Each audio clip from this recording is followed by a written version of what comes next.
Thank you so much to the organizers. Well done to Tammy and his team for keeping this going.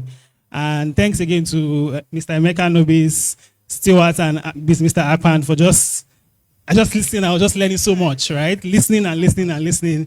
And I'm happy for the wonderful things that we're being able to draw from today. So I'll be speaking to you quickly. If I can get my slides up to help me to move really fast.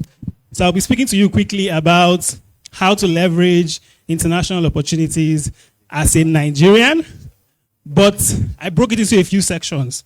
So I'll speak about something called the Rivers 2050 vision. I was smiling when I heard you guys speak a lot about like how they see us out there, our brand, why it needs to change and stuff like that. And we're doing something about it. I'll talk about that shortly for like 10 minutes. And then I'll speak about the core of the message, about the 5 ways I think you can leverage these opportunities. And then we'll have the last 5 minutes to ask questions. So let's move. Next slide.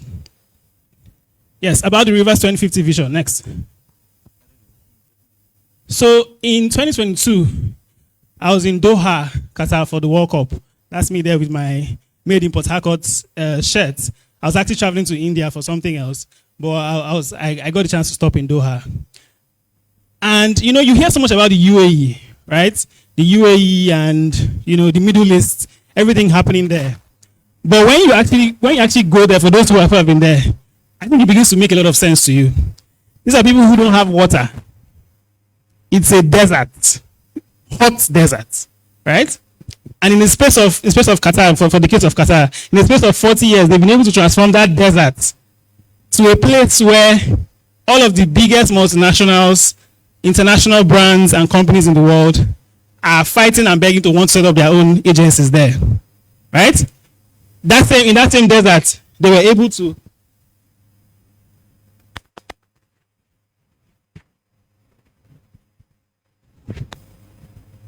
in that same desert, they've been able to, like I said, host the World Cup. And if you go to the next slide, right, you would see that if you put River State and next slide, River State and Qatar side by side, we're actually very, very similar. Land mass size, 11,000 square kilometers. River State is 11,000 something, then they're 11,500 and something. So in land mass, we were very similar. In human capital, they have 2 million people. Out of that 2 million people, only about 300,000 of them are actual Qataris. The rest are from other parts of the world who came to work here. Our population, we haven't done the census in a while, sadly, but our estimated population is somewhere around 9 million people. So if you look at human capital, we also have a lot of human capital. What do we have as natural resource? Gas. And some oil. The gas. What do we have as natural resource in River State? It's a long list, right? But also just remember, we have silica, we have glass, we have clay, we have a good soil. They can't even plant food in Qatar, right? But how are they able to, next slide, sorry, the clicker is not here, so I'm not able to move. How are they able to transform from there, then there, that one, there was an empty, barren desert in the 1990s. To there at the top, where in 2022, it looks that way, it's because of thinking and vision. You know, make us talk about the knowledge economy. Vision, thinking. Next slide. Thinking differently. And so that trip made me think a lot about River State and think about, you know, how can we change the kind of thinking that happens in our public policy space, right? I founded an organization called Policy Shapers in 2020. And so we've been thinking about how can we bring a think tank that thinks differently, thinks about how we can develop, not just in the regular pattern, but in leaps and bounds, the same way it's been done in the UAE, it's been done in other parts of the world. You know, so if you look at the various visions, Dubai has a 1971 to 2071 vision. That's a 100-year plan that they'll be following systematically.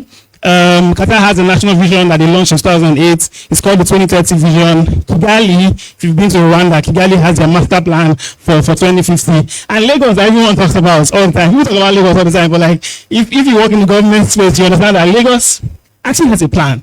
Yeah? Beyond, leave the politics aside. It doesn't matter who comes into office, the person follows through with the Lagos master plan. In 2022, they launched the Lagos State Development Plan 2022 to 2052. So everybody has a plan. And the last time also River State had a plan was as far back as the 1980s. And it was that plan that led to the construction of Point Block and the Secretariat and the flyover at Mile 1 and stuff like that. So For 50 years, we have, as a state, stopped thinking. Right? We have brilliant people. You guys heard America and Sweet and Co. There are many brilliant, there are people in River State, from River State, who are leading industries in Lagos, in Abuja, in Mina, in Kano, everywhere. Right?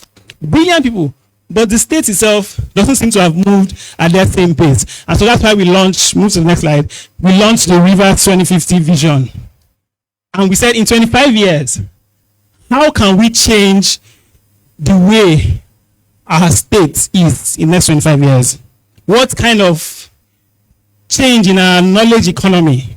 What kind of change in how we use technology? What kind of change in the kind of conversations that we have? How can we change that whole mindset? And trust me, it wouldn't be driven by those people that are fighting back and forth, though. It's going to be driven by me and you, right? And that's why we started this particular vision. Move to the next slide. We started to use AI to imagine, so we use ChatGPT to imagine what would the various economies and the various sectors in River State look like in 25 years. And see what ChatGPT is imagining. They're talking about how we should be using water transportation. That's a very untapped niche. They talk about how we should, our power sector shouldn't just rely only on Kanji Dam. But we're connected to the Atlantic Ocean. And there's the sea breeze from Bonny that we can use to power windmills. We can do solar energy. We can dam it, do dams. We can use natural gas, which most countries use. And we have loads and loads of natural gas. You know, how will our education sector look like in the next 5, 10, 15 years? We're talking about CBT. How can you talk about CBT when the child doesn't even have laptops to go to school? Where we get CBT from? You know, so all of this began to like bring the kind of thinking, and this is what we just launched recently, and we need people. We are going to conduct surveys. We're going to have focus group discussions with experts. We're going to have, we've been in touch with the governments in the UAE and Qatar to come share lessons with us on how they were able to build this knowledge economy and transform their vision and their thinking from where they were as a desert to where they are now, and how we can really, really rely on our own resources. So move to the next slide. You see where I talk about how you can join us. Next slide. Yeah, I talk about how you can join us. Feel free to scan this QR code or go to the website rivers2050.org. We're just starting out. It's new, so we need all of the ideas, innovation, and the thinking. We're not going to make this partisan, because this state gets very partisan. In the small thing, there's either you're on this side or on that side. It's not going to be partisan. It will be clean. It will be youth-driven. It will be driven by people like me and you who actually feel like we can do better and make our states better. So that's that on the Rivers 2050 vision. I hope you can join us, and I hope that you can join us to think and reimagine what the state is going to be. Thank you. So now let's go to what I'm supposed to talk about. Next slide. So 5 ways to leverage international opportunities. While Mr. Nobis was speaking, he kept referring to me on some issues, right? Talking about grants and the fact that there are some people who have a lot of money, organizations abroad who have a lot of money. Like yesterday, Bill Gates announced that he's going to spend the next 20 years to give out $200 billion. $200 billion. He doesn't need to know who the people are going to get it, but he's just like, his vision in life is to give away all the money he has made. It's not given to his children. So he's going to spend that investing in ideas, startups, individuals, anything that makes sense for the future of the world. So the question would then be, how can you then position yourself to be able to be seen as viable enough to tap into those kind of funding? Because it's free. Nobody come and ask you, oh, did you spend it on this, spend on that? They just give you money. There's some people who, like, in the non-profit sector, keep collecting millions of USD every year, every 2-3 years, and they're not saying anything. Nobody's going to ask any question because it's a grant, right? Unlike a loan where they'll come and ask you to pay back. This is a grant. So how do you access these grants, these scholarship opportunities, these fellowship opportunities, things that can help you advance your own career and build in your own field? So I listed 5 ways that we can do that. First way is, I think that you need to refine your brand. And when Mr. Akan said this, I smiled, because very, very true. You need to refine your brand. And this is something that has been a central message all through all of the speakers that have been speaking. Your brand is very key. Now with AI, recruiters will not even care about looking at your CV anymore. Do you guys know? Like recruiters, HR, they don't look at CVs anymore. They'll ask chats. Here are 10 top candidates for this role.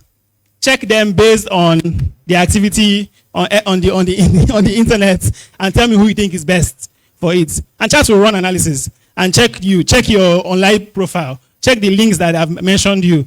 How high are those links? What's the rating? And then choose who the best is out of those things. So it's very key that you spend like intentional effort to build the right perception of you online. And so when Emeka was saying, even the kind of comments you make on chats, it should be intelligent. Do you understand? You can't just be saying, there's a space for popular speak and using slangs and stuff. But like in building your brand and crafting yourself in a particular way, it needs to be sound a certain way. It's intentional. You make the thing see you in that way you want it to be. You won't just imagine and say, oh, this guy is a special guy. No, he needs to know. You need to tell it that you are actually special. And so you can do things like writing blogs, recording vlogs, videos, right? People talk about having YouTube channels. You don't need to be a big YouTuber. But if you have a Gmail, you have a YouTube channel already. So just begin to post videos of yourself. You spoke at one event, you have an idea on this thing, he spoke about project management earlier. Those nuggets, begin to have them up there as a way to build your brand. Now we'll do a quick activity to check each of us personal brand, a quick one.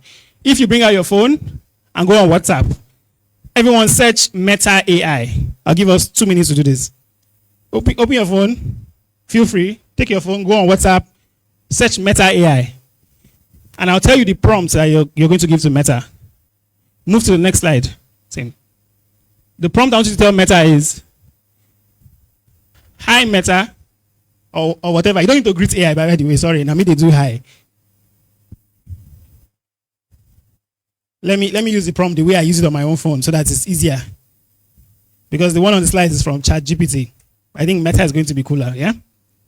So ask Meta, do a digital brand audit of, put your name. Do a digital brand audit of, add your name there, and rate it on a scale of 1 to 10. So if it's Emeka, for example, you'll be like, do a digital brand audit of Emeka Nobis and rate on a scale of 1 to 10. Sometimes in 3 seconds it's done, right? What score are we seeing? Does anyone have 9? Does anyone have 9? Anyone have 7? 5? Cool. Yes, who else? 6? 7? I'm sure Emeka should be getting 8, at least. So, 6. Okay, cool too. And the good thing is that in that response you see on Meta AI, it will tell you, you need to work on this, you need to work on this. So my own was telling me, you need to ensure that you respond to more comments. You need to ensure that when you post things, put them on certain sites that also have platforms for people to comment and stuff like that. So it's going to tell you the different things that you can do to build your brand better, right? So that's just a simple exercise. So with that kind of tool, you can begin to understand, okay, if I have found my niche, I know what I want to build myself in. Emeka spoke about your skills and talents. I know what I want to sell to the world. How then do I build a brand out? And these are the various points that you can basically follow, right? Next slide. The second step, I said the first step was for you to refine your brand. That's me assuming you have a brand, so refine it. The second one is build career bridges. Career bridges are people, opportunities, moments that arise that help you move from where you are to where you want to be, right? If you check the next slide, you see where I showed there's something I always encourage people to do. And when I speak to young people, I always say we should take some time, right? And just map out the various organizations you've worked at, the opportunities that you've gotten, the projects that you've done, and draw a line to see what led to this other one that led to this other one. So a good example here will be that. So many years ago when we used to do TEDx events. So I did a TEDx event back in 2014, right? Here in Port Harcourt. So TEDx event led to me getting involved in a project called NDLink because someone that came for that event was from that organization. And then said, oh, we need someone who will be able to come and be an editor for this project. And so please come and help us work on this project. So I worked on that project. And from being part of NDLink, I went for an event that NDLink organized. And we had a speaker, just as Emeka used to always say, a speaker that came from Abuja that spoke about the Global Shapers Community and the World Economic Forum and how they started this thing for young people and they can have it in various cities. And so I heard about it, and then we co-founded the one in Port Harcourt. So you can see how a select event led to the Wikina NG Link, and then led to the World Economic Forum. And then now led to so many other things. I then worked with the government. I've done so many consultancies because of that. And it just shows you where, what this helps you do is it shows you where the relationship pushers are, if I can use that word, where your leverage points are, right? You see there are some logos that have a lot more lines out of them. It means that there's something happening that is good there. So perhaps you should focus on building more relationships there. There are some logos as well that might just pop up and nothing happens again after that. It's fine. There are some opportunities that you have once and you don't have it anymore. But there are some that always lead to something and build a bridge for you. So always be able to find those bridges because they always help you. Sometimes it's moments. Sometimes someone just says something and that moment helps you to move on to the next level. Next slide. Yes, this one is very key and I'm sure Stewart would understand this. Plug into the AI conversation. Global governments, okay, 5 minutes, cool. Global governments, institutions, organizations are not really sure at the moment what we should do with AI. We know what AI can do as per charts, the tools, the agents, how we can integrate them to various solutions, but we're not really sure how far it can go. And so there are many organizations that are giving out scholarships for people who want to study up to postdoc level. I have a friend who is currently in Canada, he's a lawyer. He was a lawyer, just like MBA hustling in Abuja. And then he applied for this thing, and he got this Gates scholarship. And now he's been in Canada for like the past six years plus, right? And he's going to study up to postdoc level. And all he's saying is that he wants to study how the laws of the future will govern AI. That's it. That's all. There's nothing special again that he's doing. How will the laws of the future govern AI? And they are giving him scholarships. He's going to the White House to speak and present. He's doing all of these opportunities just because of that kind of thinking. So people want to understand in the future how will AI affect us. So if you're working in fashion, for example, start thinking to yourself, what are the ways AI will affect fashion? Because trust me, there are organizations that are there that are thinking of it as well, right? And if you can come up with the solutions to that, they would happily want to support you and sponsor you to move your ideas forward, you know? So think of it in any field at all. What is the way AI can basically move things around? Next slide, since I have 5 minutes. The next one is sustainability. Now, you must have heard about the SDGs for a long time, and so it's like sometimes it sounds very boring. SDG. Some people even abuse it, right? But the world in the international market cares a lot about sustainability. So you hear them talk about climate change and talk about the Sustainable Development Goals. In the work that you do, how do you manage waste? What might make your proposal stand out? And I've seen this happen so many times. Two people side by side, perfectly matched. There's nothing to say this guy is better than this guy. But this other guy just says, in handling waste and thinking of sustainability, I will do this and this and this. I will make sure that when I'm doing this, I will reduce the number of light hours that we use. I will do this, I'll do that. And the international brand says, that's the guy. Nothing else. Just the thinking behind how you respond to sustainability. So think of it. Think of climate change. Think of what are the ways that I can frame my project, frame my work, frame the work that my organization does that responds to any of these SDGs. And these 17 goals cut across all of the various areas of life. Healthcare, education, etc. So think of that as well. And that will be very useful. Next slide. I think this is the last point so that I can wrap up. Apply for opportunities. Now, I put this at the end. I didn't put it at the beginning because you actually have to do all of these other steps. Have the thinking around sustainability. Have the thinking around how AI would affect your work and how you can also use AI to move things forward.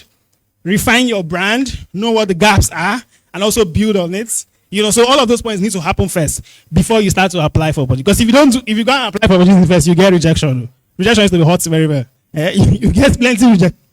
Excuse me. You get plenty rejection. So just make sure that you're, first of all, building your brand and going through all the steps, and then you can begin to apply. So there's so many websites right now that have information on who is giving out grants, what's the deadline for this opportunity, for this thing, where can you apply, etc. There are many of them. But the two that I personally use often are opportunitydesk.org, which is owned by someone from the South, and opportunitiesforafricans.com. So those two platforms I've seen are quite useful in posting up-to-date information that you can always find out for any field. whether it's a scholarship opportunity, a business grant, etc. Just make sure as often as you go to Facebook to check things, make it a habit to also often go to these platforms, because the information is always out there. And trust me, there are so many Nigerians that are benefiting from this thing. I can speak about Lagos. Go to Lagos, there are so many young people all the time. I mean, currently now, I think a couple of years ago, I made it a personal effort to say, I must get other young people from the South to be part of this thing. So I started to force people to apply for certain things, right?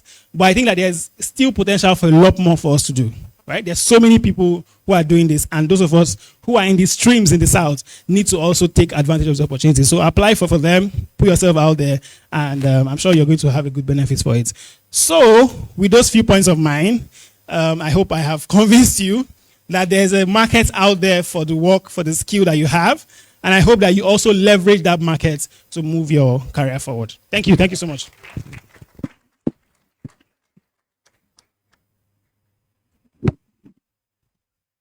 All right. Thank you so much. Please put your hands together for him. The work has been too stressful, climbing up and down. So it's at this point that, I will leave us. But before